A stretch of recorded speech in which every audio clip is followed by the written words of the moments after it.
Got it. Got it. You guys, we promise we're going to like make some changes and like look visually appealing and like be visually stimulating eventually. It's just not right now. It's just not during the summer. Okay? No. Not at 4 p.m. on a Sunday. Mm-mm. Not even at fucking 9 a.m. when we usually do it. Yeah, I'm fighting for my fucking life here, okay? So welcome back. I don't really like the way that I look today. This is going to be a struggle. Just look at me.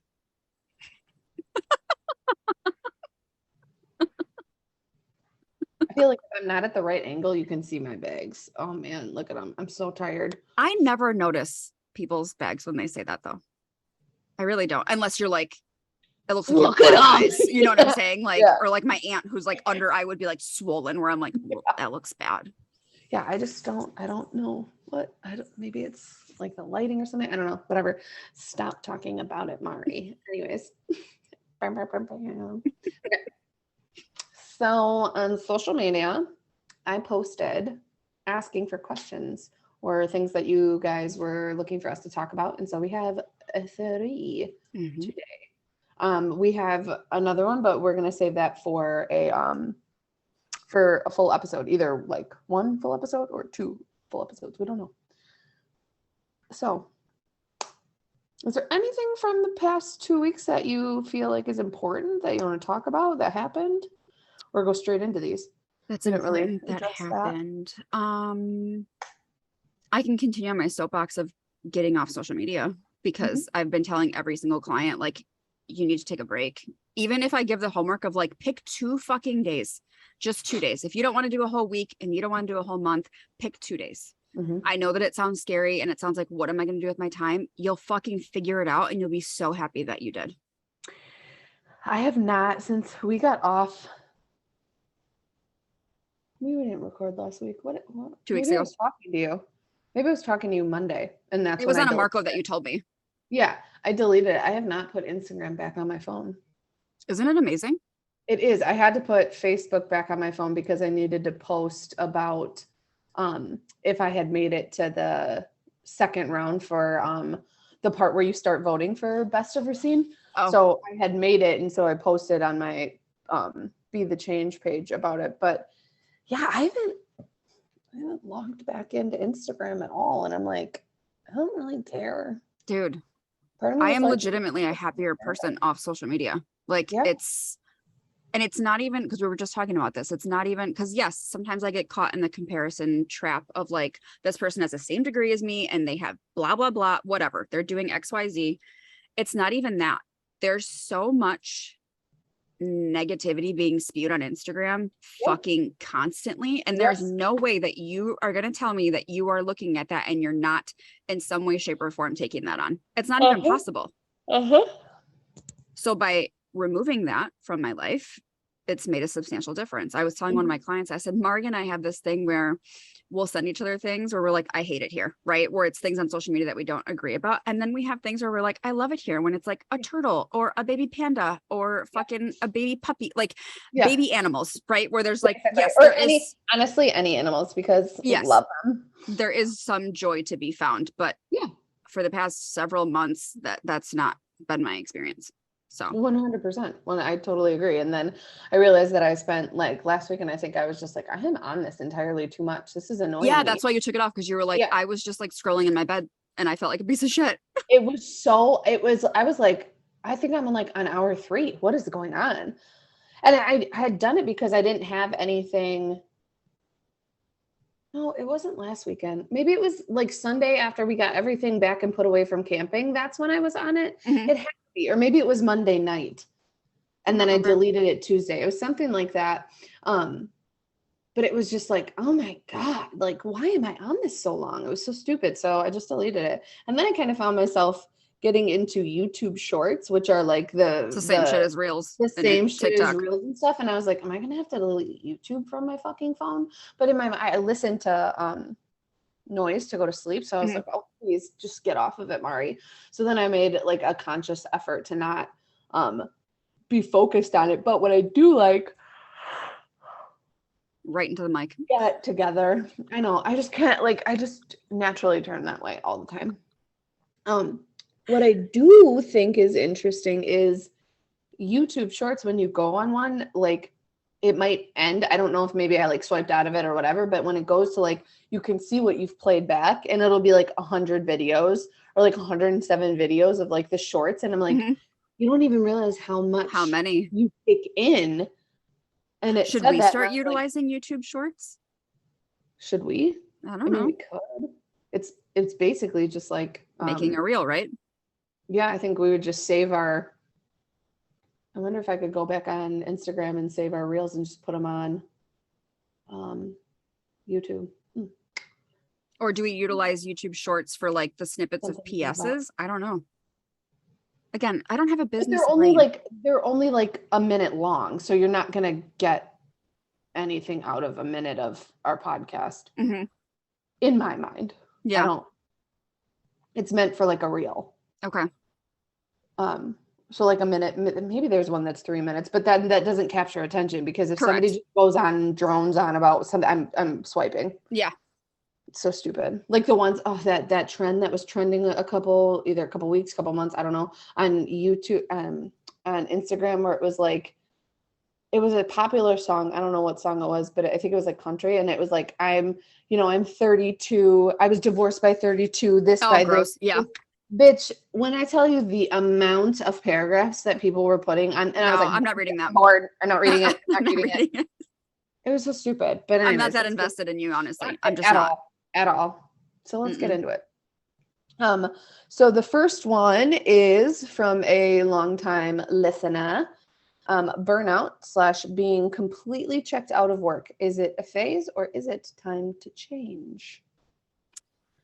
And I think she means like career change, right? Of where you get, because we've talked about this, where Mari and I are like, I can't do this for the rest of my life. What else would I do? We just talked about this last PS where we're like, let's open up a fucking plant bookstore, right? Like, yes. Doing it. Bees, trees. That's kind of amazing. I love that. What I think is important is to recognize, is this legitimate burnout or is this stress or is this like compassion fatigue is a whole other beast? And I think that we've talked about this before. Yeah. Okay. We've talked about compassion fatigue. What? We've talked about compassion fatigue. We had an episode on it, right? I feel like we did. I don't know. I'm almost positive. I did a gain guidance on it. That's why I'm getting confused. Anyways, I think it's important to really dig deep to figure out, okay, what is it that I'm experiencing, right? Because stress is one thing, burnout is a complete other thing. And I did find a resource and I was telling Mari that I wanted to share because there is a way to tell the difference. So a couple examples. So stress is characterized by over engagement. So I'm stressed because I'm doing 87 million things. I'm trying to do too much at once, right? I'm trying to do. Where burnout is characterized by avoidance and like disengagement of, I just don't want to do this. I'm not going to put forth effort. Like I have nothing left to give, right? Stress typically is that you're overreactive to things where, and I can remember being at the hospital that we worked at and overreacting to almost everything because everything was like high acuity, everything was high stress. We were always on edge constantly because that was just the nature of the job. Whereas with burnout, your emotions are blunted, which means they're just like, they're not, it's not that your emotions are not there, they're not deep. You're just kind of like apathetic where you're like, I don't care. Like it's whatever. Stress produces urgency and hyperactivity. So you're overworking, right? Burnout produces helplessness and hopelessness, which if you're a person who's close to me, like Mari, or even my brother, I was feeling that way a couple of months ago where I was like, nothing's going to change. Like this is hopeless. I'm always going to feel this way. I'm never going to feel like I'm enough or this is enough or whatever. It's a really shitty feeling. It's not fun. Stress can create a loss of energy, physical energy, whereas burnout is a loss of motivation, ideals, and hope, where like you literally are asking yourself, like, what is the point? Why am I doing this? Right? I'm not making a difference, or this isn't even a big deal, or fill in the blank, whatever it is that you do. Stress can lead to anxiety disorders. That's pretty self-explanatory. Burnout leads more to detachment and depression because of the hopelessness, because of the helplessness. You just kind of sink into this feeling not like yourself, feeling not good, right? stress, the primary damage is physical. So I know that both of us used to be physically sick fucking constantly when we worked at the hospital, not only because we were exposed to like a lot of kids and germs every day, but like the stress it took on our, but we never had time to recover. So one of us would have a fucking sinus infection or strep throat. 2 weeks later, the other one's out, right? Like it just was like never ending. It was awful. It was. With burnout, the primary damage is emotional. It takes a toll on your psyche and your well-being. This one's kind of like dramatic. So stress, it says, may kill you prematurely. I'm assuming stress, heart attack, all the things, right? Yeah. Burnout says may make life seem like it's not worth living. So yes, these are like big, I don't want to say dramatic things, but there's a way to tell the difference between the two. What I tell clients, if they think that they're experiencing burnout, first and foremost, like, and we talked about this a little bit earlier, you have to have boundaries. But second, like you need to understand your why of why you're doing what you're doing anyways. If you have no idea why you're in your career, that's a problem. You're never going to find happiness or joy because you're like, I don't know why the fuck I'm doing this anyways. Like, I don't even know why I work here. I don't even know why I do this. Right. So that's first and foremost. And boundaries, as far as that goes, I think depending on your career, having your phone on do not disturb, letting people know I do not respond to emails after 5 p.m. I do not respond on weekends, taking time off of work if you can. I know sometimes people are like, okay, well, if I take a week off work, I'm going to come back and there's going to be so much to do. I get that. I 100% get that. And I think, unfortunately, that is a part of some people's careers, and that just is what it is. But at least you're giving your time, like you're giving yourself time to rest and like, And in that week's time, you're not responding to work emails. You're not talking to people about work outside of work, right? I think for a long time, when we were at Rogers, all I ever talked about with people was fucking Rogers all the time. Yes. We'd have like a girls' night and go to dinner. What did we talk about? Work and how terrible it was. Yes. Why? Couldn't escape because it was just literally all consuming. It really was. And then people want to know what we went through at work because it was horrendous and they like want to hear stories. Yeah. Yeah. When did you know it was time for you to leave? That you needed a change? Oof. I don't know that I can genuinely say that I left when it was time to. I left when I felt confident in my ability to have a bigger caseload at Pathways. Yeah. I don't think that I chose myself and said, I'm done with this. Yeah. Although when I left in 2019, it got to be the point where I was like, I've been here for literally 9 years. The stress of the politics of this place is not fucking worth my mental health. So I think in that sense. 2019 you left? Yes, bitch. What were you still doing? I was a psych assistant. I was doing psych evals for like 2 years. I was working 2 days a week. Didn't I leave in 2018? Probably. You left before me. Did I? Yeah. I left my full-time therapy position in 2017 and I went down to just being a psych assistant. And I was doing it like 2 to 3 days a week because I knew that was consistent money. And at that point, I had only been at Pathways for 2 years. And for those of you who don't know, building up a private practice caseload takes a long time. And so does getting paid. So I needed consistent money. So that's what I did. And then I continued with being a psych assistant, which, like I said, it was doing the psych evals for new patients that came in 1, if not 2 days a week. I literally, my last day was my 9-year anniversary of working there. I literally forgot that you stayed on that much longer afterwards. I was like, bitch, I left. I interviewed summer of 2017 for Pathways, started building my caseload. I started getting paneled, got my first clients in November of 2017, and then left May 2018. Yeah, I was still there. Yuck. Because I also remember I was getting boxes from Rogers for my divorce. And Miss Chris was like, why are you getting boxes? I said, I'm getting a divorce, Miss Chris. Like, if you must fucking know. If you must fucking know, because I'm getting a fucking divorce. Anyways. Yikes. That's crazy. That's wild. Yep. Do you feel like you left for the sake of your mental health, where you're like, yeah, I'm done with this? Yes, 100%. Yeah. You also worked like 36 jobs though. So True. But I like knew that I knew that outpatient had always been my end goal. Mm-hmm. Because I never thought I would have a business, but I outpatient was always my end goal, to get to that point where I made my own schedule and like worked within a team versus like having a boss. Like ultimately we had a boss, but like we were treated. She's the owner, but we're equals. So like we were treated as equals, which was so refreshing and rewarding. And I knew that that's what I had wanted, and Pathways was a wonderful place to do that. And I loved my time there. I just knew that after the pandemic had happened and just things weren't going the same way, I was like, well, why can't I do this myself? You know, Mari's much more of a risk taker than me. So when she was like, I'm going out on my own fully, I'm like, do you, boo? I just want to make it to 10 years just to say, because that will be the longest standing job I've had, is 10 years. Oh, I don't care. I do. that I don't think about, because every job move I've made has been around the 3 to 4 year mark, and it's been to improve myself. Well, sure. I've never like went backwards. So I'm like, I could give a fuck about being at a business for however long. I mean, at Wells Brothers, it was kind of nice to be like, oh, longest standing, whatever. But I don't think I'm more of a risk taker. I think that impulsivity wins, because it's just like, I don't want to do this. Well, you don't overthink things either. There's not like an overthinking bone in your body of like, what if I fail? You're just like, I'll fucking make it work.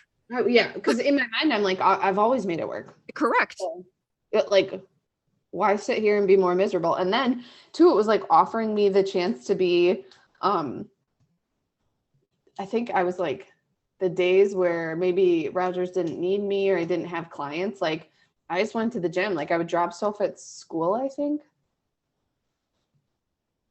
Yeah, she had to be in like kindergarten or first grade. Something like that. And because she wasn't with me. So something like that. She would have been in kindergarten, because Bug started kindergarten in 2019. I just went to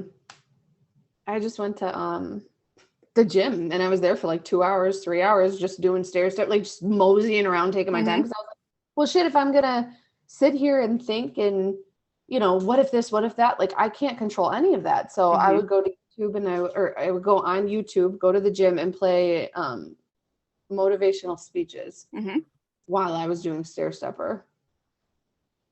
That was a good time in my life. It was. I was like, I'm fucking free. Yeah. And then I was still waitressing at Wells Brothers, and so I was like, if anything, I'll always have cash. Like, I'll just pick up extra shifts, or I'll stay, or that, like, they'll find something for me to do. And you did, whether it be cleaning or folding pizza box or something. Like, I will never. They're a family there. They wouldn't let me fail. Yeah. So I'll be fine. If somebody came to you and they were like, I'm burnt out, I think I want to switch careers, how would you try to help them navigate that? Not that that's your job to like fix it for them, but what do you think you would do to help them like navigate that decision? I mean, I think I would ask them what is important to them. Like, you have to figure out what's important to you. Cause like, I look at it like this. I think that you don't have to love your job. I don't think that you need to have a purpose or a why or a reason. I think that there's two avenues. You either have a purpose and a reason and a why, and that's why you do your job, or you have a job that pays the bills and affords you the life that you want on the outside. But with that section, you have to be very intentional when you are not at work to make sure that you are pouring into yourself in the ways that having this job allows you to do. So if you have this job and you're a doctor, but like, you don't want to be a doctor, like, it's like you feel, like pulled by insurances or something, there's politics behind it, right? And you're like, oh, I don't know. But if being a doctor allows you to have the lifestyle that you want to have of like going to travel or being able to make your own schedule or, whatever it may be, then utilize that. That in my mind is just, I think that you need to figure out what is the most important thing. Do you want flexibility? Do you want pay? Do you want what's the most important to you? And then you have to go after that. And I think in those moments, you're going to fall in different areas. Correct. And I think in those moments, really, really taking a step back and being like, okay, right now I have on like shit colored glasses. So I think that everything about this career is terrible, but take a step back and be like, am I allowed to take off whenever I want? Am I not on call? Am I respected in my position? Right? Like take a step back and be like, what is going well in this position? Like what like you just said, what does this job afford me? Does that make sense? Yeah, I have a consistent salary that I know what money is coming in Yes. every 2 weeks, Yes. you know? Like I